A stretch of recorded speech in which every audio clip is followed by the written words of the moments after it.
Halo YouTube, selamat datang di channel Mas Edis. Hari ini hari Sabtu tanggal 28 Agustus 2021. Kita bikin part 3 ke Gunung Ringgit via Indrokilo. Nggak ada via lainnya ya kayaknya ya, cuma lewat Indrokilo. Dan hari ini kita ditemani lagi sama Om Su. Weh, komesnya anyar. Kok dihilangin Om? Udah mulai risih dah. Blenger.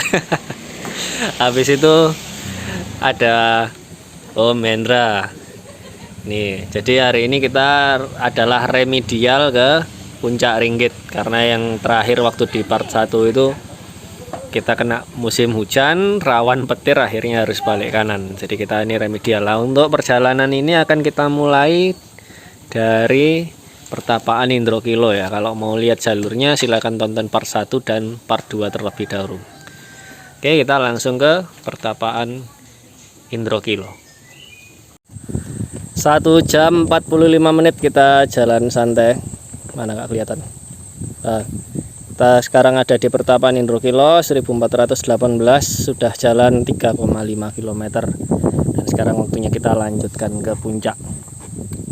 Ini view-nya sudah hampir tengah siang ya, kayak gini. Tuh warungnya tadi kelihatan tuh sebelah sana. Oke, kita lanjut ke atas. Oh, itu warung Pak. Sana itu. Kira-kira sapi nggak kelihatan dari sini. Ya naik sini. Jadi kan udah pernah naik toh? Ya sampai pendopo terakhir itu tuh ya. Nah ini kebetulan ada acara Pak Lurah ya tadi ya.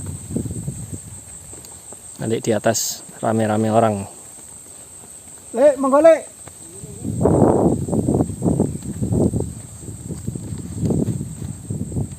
Beloknya kiri Pak. Ada. Oh ya.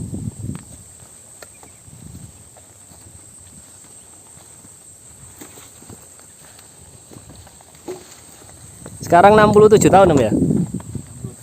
67 tahun. 1 jam 45 menit jalan dari parkiran rumah Pak Yajid sampai di pertapaan Indrokilo. Semangatnya luar biasa Om Su.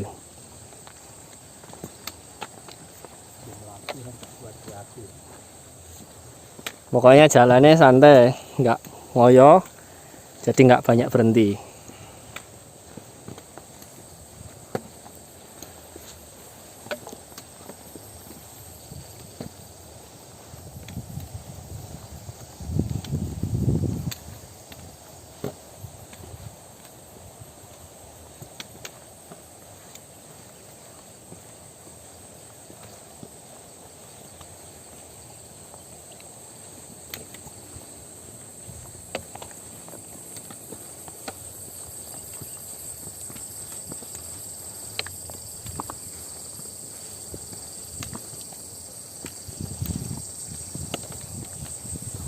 Acara di pendopo. Tadi harus lihat sana ya. Iya Pak.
Monggo. Monggo, monggo, monggo. Mau langsung ke atas, Mas. Nggih. Monggo.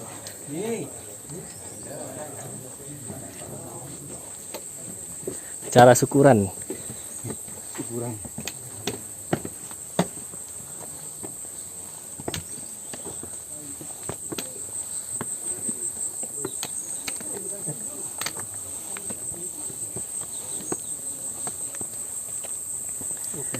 Gak ada air musim kemarau.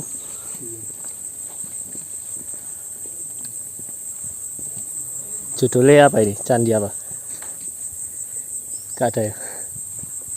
Yang Betari Suprobo. Oh.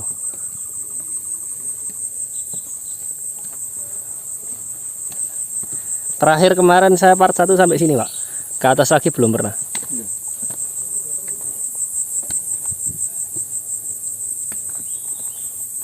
Oh, ini patok Tahura. Mana? Ini atas.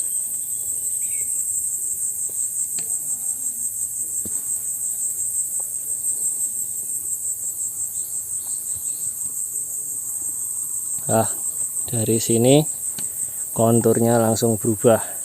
Saya foto-foto, nggak apa-apa, lanjut aja. Betul dah. Nah, kesusul kok. Tangga-tangga paculan.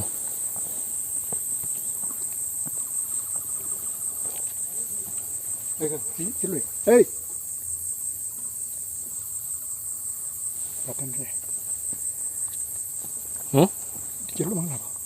Enggak. Masa di ngono. Om. Ya, santai.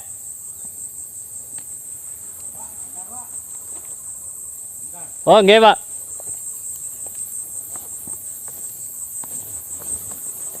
Polhut.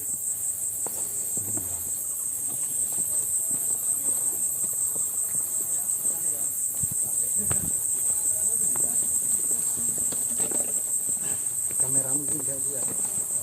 Off dulu. Nah, ini kita diajak makan karena ada selamatan ya. Nah, selamatan yang udah selesai sih, kita turun lagi ke pertapaan ini. Tadi di pendopo kita nggak memutuskan untuk lanjut karena tiba-tiba cuacanya jadi buruk, berkabut dan anginnya kenceng banget, suaranya dari sini. Takutnya nanti tahu-tahu ada petir atau angin kencang kan nggak enak. Jadi kita memutuskan untuk balik kanan. Nggak apa-apa, men ya. Los. Piye, Om Su? Ya, los. Daripada nanti ada apa-apa.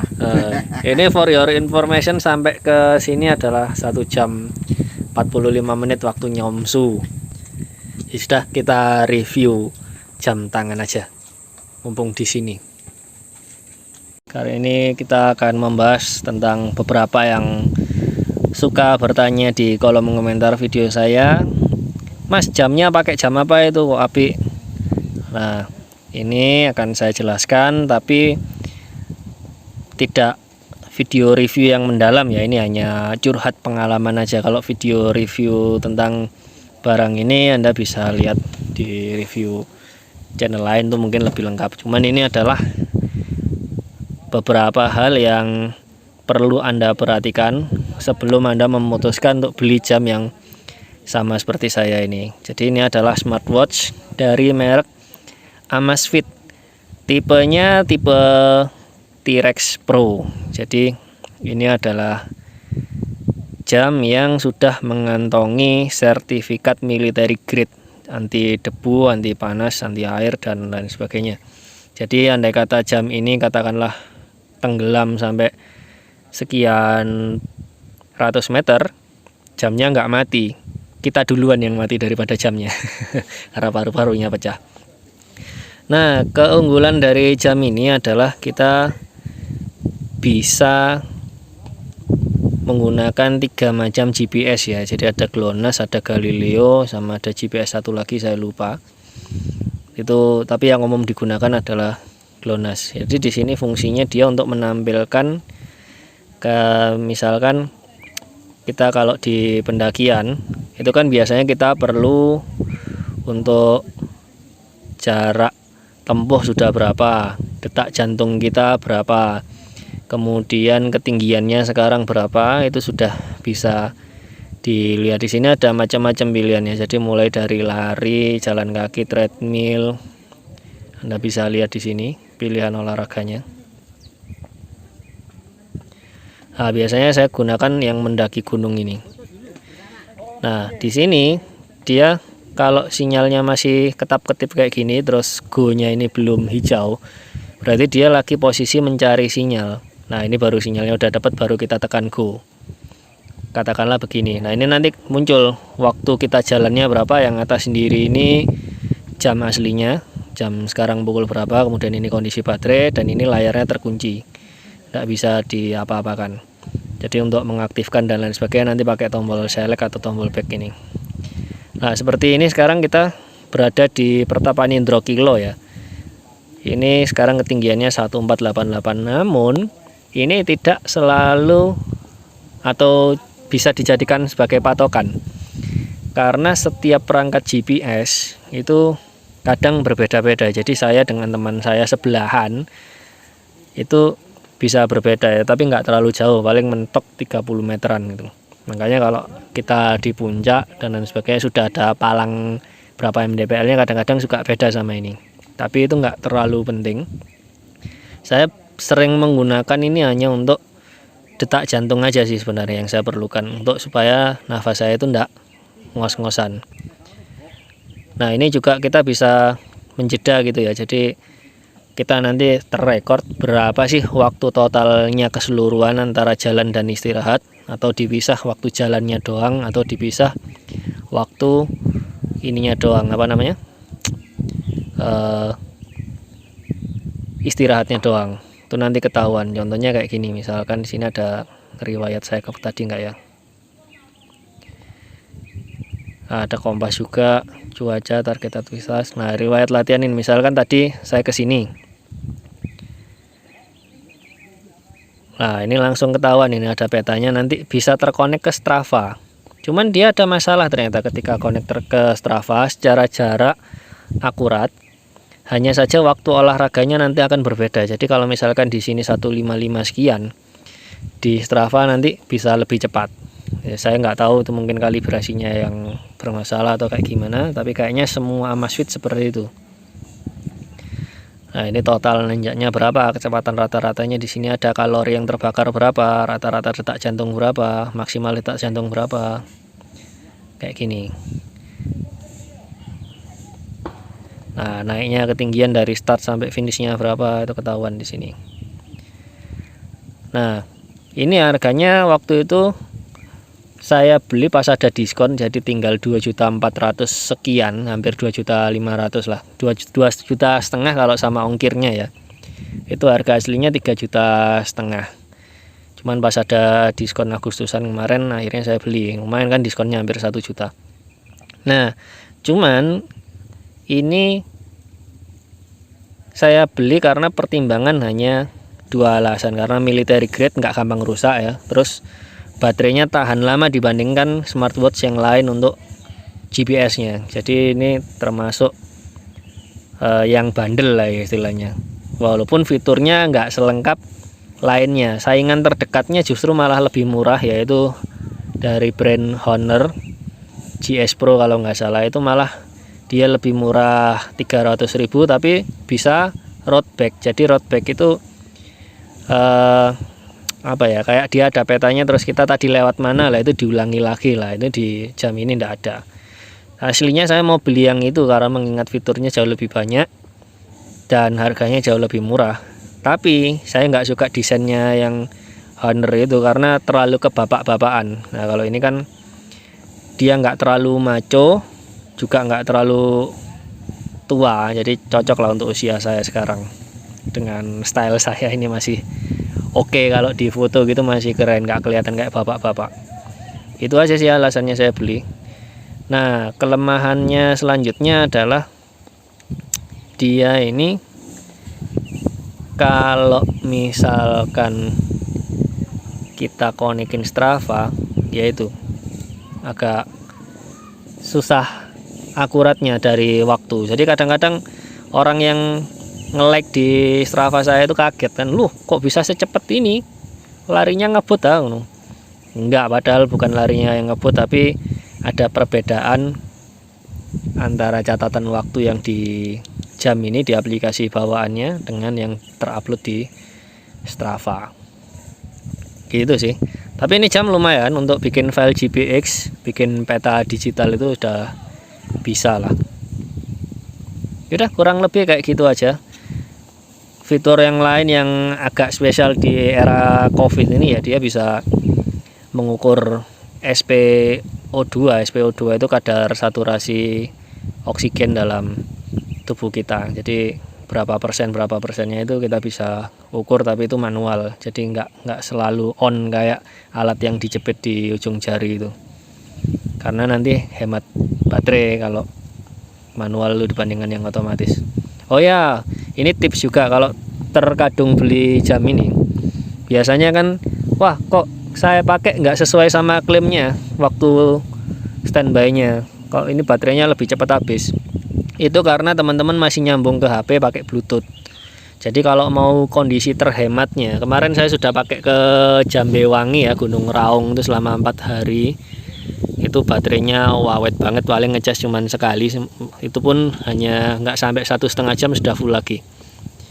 Nah itu caranya adalah kita matikan koneksivitas dari HP, baik GPS-nya dan Bluetooth-nya. Itu bakalan hemat banget ini baterainya. Wes beneran military grade lah ini.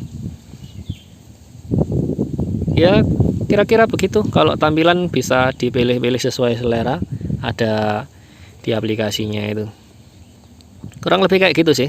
Jadi teman-teman kalau mau beli ya pastikan kebutuhannya itu sesuai. Kalau saya kan nggak butuh road bike karena route bike ya tulisannya, bukan kayak sepeda route black. Ini efek angin dingin jadi belibet. Ya kalau saya kan nggak butuh fitur itu karena di gunung Indonesia rata-rata, apalagi di Jawa ini kan petunjuk arah udah jelas, jadi nggak mungkin nyasar lah. Kecuali kalau kita sukanya merasa mungkin merek sebelah yang lebih murah yang bisa ada road bike-nya itu akan jadi pertimbangan. Tapi kalau lebih ke stylish dan ketahanan, ini jam yang Anda butuhkan. 3 sertifikat militer, keren. Ya sudah, itu aja. Mohon maaf kalau reviewnya asal-asalan ya, karena ini harusnya kita naik ke Gunung Ringgit sama Om Su. Itu Om Su ada di sana sama Om Hendra, tapi kecegat sama petugas karena pas di sini ada acara di Indrokilo. Jadi part 3 ke Gunung Ringgit kayaknya kita tunda dulu. Jadi daripada pulang nggak bawa konten apa-apa, ya sudah, konten dadakan ini. Oke, terima kasih telah menonton. Sampai ketemu di konten kami selanjutnya.